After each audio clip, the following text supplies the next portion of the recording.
Om Swastiastu, di sini saya Igede Satwira Bayu Krisnadi, 17/17/05/1243 akan membawakan materi tentang konsep laporan laba rugi. Di dalam konsep laporan laba rugi di sini saya akan menjelaskan yang pertama itu definisi dari konsep laporan laba rugi, yang kedua ada komponen-komponennya. Di dalam definisi tersebut ada manfaat dan juga keterbatasan yang saya akan bahas. Lalu dalam komponen saya akan membahas 3 hal lagi, yaitu pendapatan, biaya dan juga laba rugi. Selain 2 hal yang tadi saya sebutkan, saya juga akan membahas tentang bentuk dari laporan laba rugi. Bentuk dari laporan laba rugi itu ada bentuk laporan laba rugi secara langsung dan ada bentuk laporan laba rugi secara tidak langsung. Baik, di sini saya akan membahas definisi dari laporan laba rugi.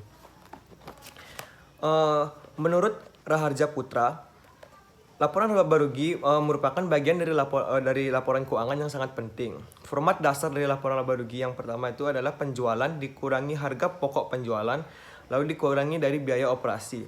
Terciptalah laba rugi. Lalu menurut Sawir, laporan laba rugi merupakan laporan mengenai pendapatan, biaya, dan juga laba perusahaan selama satu periode akuntansi. Biasanya biaya ini disusun dengan 2 pendekatan, yaitu pendekatan kontribusi dengan pendekatan fungsional. Sedangkan menurut Kasmir, laporan laba rugi merupakan laporan keuangan yang menggambarkan hasil dari usaha perusahaan dalam satu periode tertentu. Jadi dapat disimpulkan, laporan laba rugi adalah suatu laporan keuangan yang di dalamnya menjelaskan tentang kinerja suatu entitas atau perusahaan dalam satu periode tertentu. Lalu di sini saya juga akan membahas tentang manfaat dari laporan laba rugi bagi investor dan juga kreditur. Yang pertama, manfaatnya adalah mengevaluasi kinerja perusahaan, memeriksa pendapatan dan juga beban, mengidentifikasikan bagaimana perusahaan bekerja dan membandingkan kinerjanya dengan perusahaan pesaing. Lalu yang kedua ada menyajikan dasar untuk memprediksi kinerja mendatang. Yang ketiga ada membantu menilai risiko ketidakpastian mencapai arus kas masa mendatang. Lalu di sini juga saya akan membahas tentang keterbatasan dari konsep laba rugi.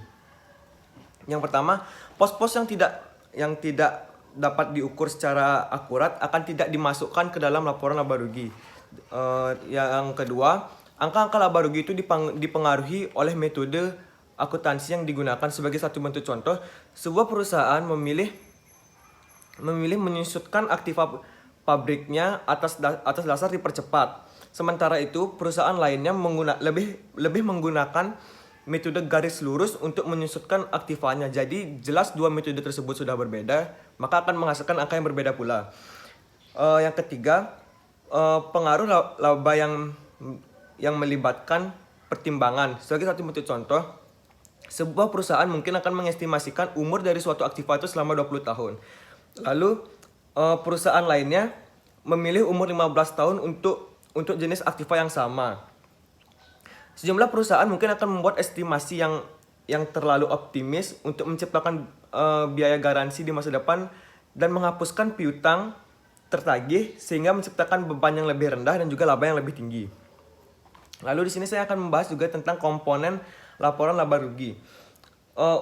Unsur laporan laba rugi tersebut adalah pendapatan atau revenue, biaya atau expense, yang ketiga ada income. Baik, sini saya akan membahas income yang pertama. Laba atau keuntungan mengacu pada jumlah berasal dari revenue atau operating revenue dikurangi kos barang yang terjual.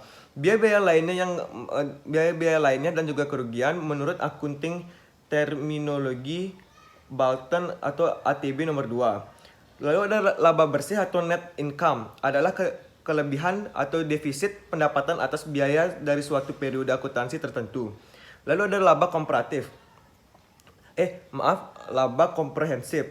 Laba komprehensif di sini adalah perubahan dalam ekuitas dikurangi dengan entitas selama periode transaksi dan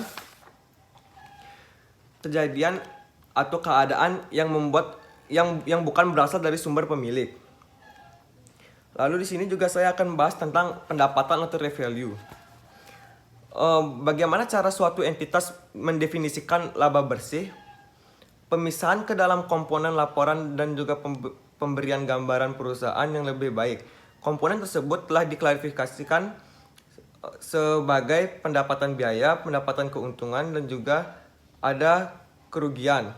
Terdapat beberapa pandangan terkait dengan pendapatan yang ditunjukkan melalui definisi sebagai berikut. Yang pertama, pendapatan yang dihasilkan dari penjualan barang, pendapatan yang merupakan peningkatan bruto dalam sumber daya ekonomi.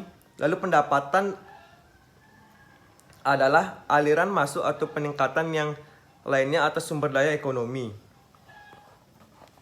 Di sini juga saya akan membahas tentang laba rugi itu sendiri.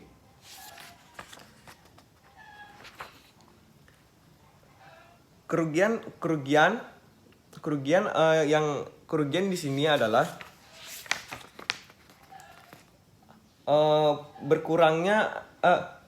kerugian di sini merupakan pengurangan dari aset bersih, tetapi posisinya tidak seperti biaya atau transaksi kapital menurut APB Statement nomor 4 dan FSAC nomor 6. Di sini juga saya akan membahas yang terakhir. Di sini saya akan membahas tentang bentuk-bentuk dari laporan laba rugi. Bentuk secara tidak langsung, bentuk langsungnya atau single step income statement. Single step income statement adalah laporan laba rugi atau suatu perusahaan di mana semua pendapatan dan keuntungan yang termasuk unsur operasi berada pada posisi awal dari laporan laba rugi. Selanjutnya, seluruh kewajiban dan juga kerugian yang termasuk kategori operasi berada di bawahnya.